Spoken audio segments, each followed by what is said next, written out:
భారత ప్రభుత్వం దెబ్బకు నెట్ఫ్లిక్స్ దిగొచ్చింది. అలాంటి తప్పులు చేయబోమని చెప్పుకొచ్చింది. ఉన్న కంటెంట్ ను మారుస్తామని చెప్పింది. ప్రపంచవ్యాప్తంగా పాపులర్ అయిన నెట్ఫ్లిక్స్ అసలు చేసిన తప్పేంటి? ఎందుకు అంత వేగంగా స్పందించింది?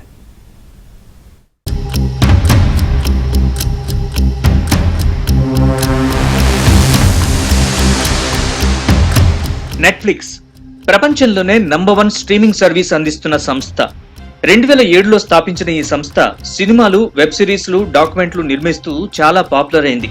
ప్రపంచంలోనే అత్యధిక మంది చూసే వెబ్సైట్లలో ఇదొకటి. 1999లో భారత ప్రయాణికుల విమానం హైజాక్ కథాంశంగా తీసిన IC-814 వెబ్ సిరీస్ వివాదాస్పదమైంది. 1999లో కాఠ్మండూ నుంచి ఢిల్లీ వెళ్లాల్సిన విమానాన్ని తాలిబాన్లు హైజాక్ చేసి ఆఫ్ఘనిస్తాన్లోని కాందహార్కు తీసుకెళ్లారు. దీనిపై తీసిన వెబ్ సిరీస్ లో హైజాకర్ల పాత్రలకు వాడిన పేర్లపై నెటిజన్లు అభ్యంతరం వ్యక్తం చేశారు. దీనిపై వివరణ కోరుతూ నెట్ఫ్లిక్స్ కు కేంద్రం నోటీసులు ఇచ్చింది.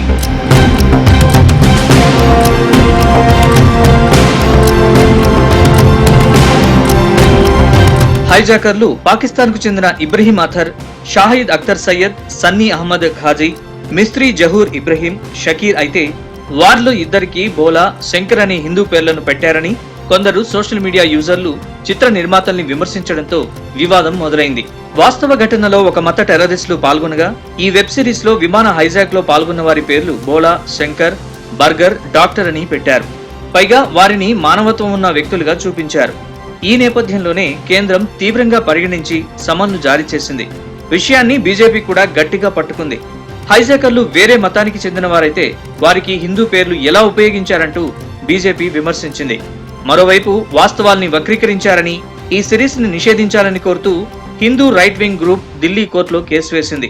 దీంతో నెట్ఫ్లిక్స్ ప్రతినిధులు కేంద్ర ప్రభుత్వ అధికారుల్ని కలిసి ఆ క్లిప్పింగ్స్ తొలగించామని, ఇకపై ఎలాంటి తప్పులు జరగవన్నారు. ఇక ముందు తమ ఓటీటీలో భారత ప్రజల మనోభావాలకు వ్యతిరేకంగా ఉండే ఎలాంటి కంటెంట్ ని ప్రదర్శించబోమని వెల్లడించారు. For the benefit of audiences unfamiliar with the 1999 hijacking of Indian Airlines Flight 814, the opening disclaimer has been updated to include the real and code names of the hijackers. The code names in the series reflect those used during the actual event. India has a rich culture of storytelling, and we are committed to showcasing these stories and their authentic representation. Kandahar కు hijack అయిన flight లో ఉన్నవారు సైతం హిందూ పేర్లను ఉపయోగించడంపై అభ్యంతరం తెలిపారు. హైజాకర్లు తమకు ఇస్లాం గొప్పతనం గురించి చెప్పేవారని వెల్లడించారు.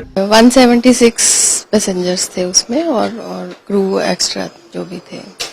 फ्लाइट चली और आधे घंटे बाद ही उन्होंने उठ के बोल दिया कि आपका प्लेन हाईजैक हो गया है, हेड्स डाउन कर लो.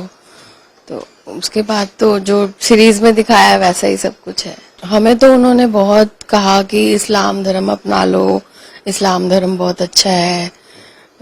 जो एक मेन डॉक्टर था उसमें, जिसको डॉक्टर के नाम से बोलते थे, वो बहुत स्पीचेस देता था कि इस्लाम धर्म को अपना लो.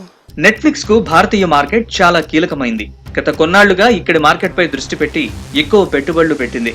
ఇబ్బడి ముబ్బడిగా సినిమాలు, సిరీస్లు తీసింది.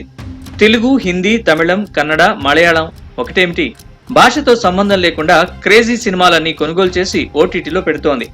వేల కోట్ల విలువైన మార్కెట్ ని వదులుకోవడం ఇష్టం లేకే ఏ చిన్న వివాదం వచ్చినా వెంటనే స్పందిస్తోంది. అంతర్జాతీయ స్ట్రీమింగ్ ప్లాట్ఫామ్లు భారత్ లో ఇబ్బందులు ఎదుర్కోవడం ఇదే మొదటిసారి కాదు.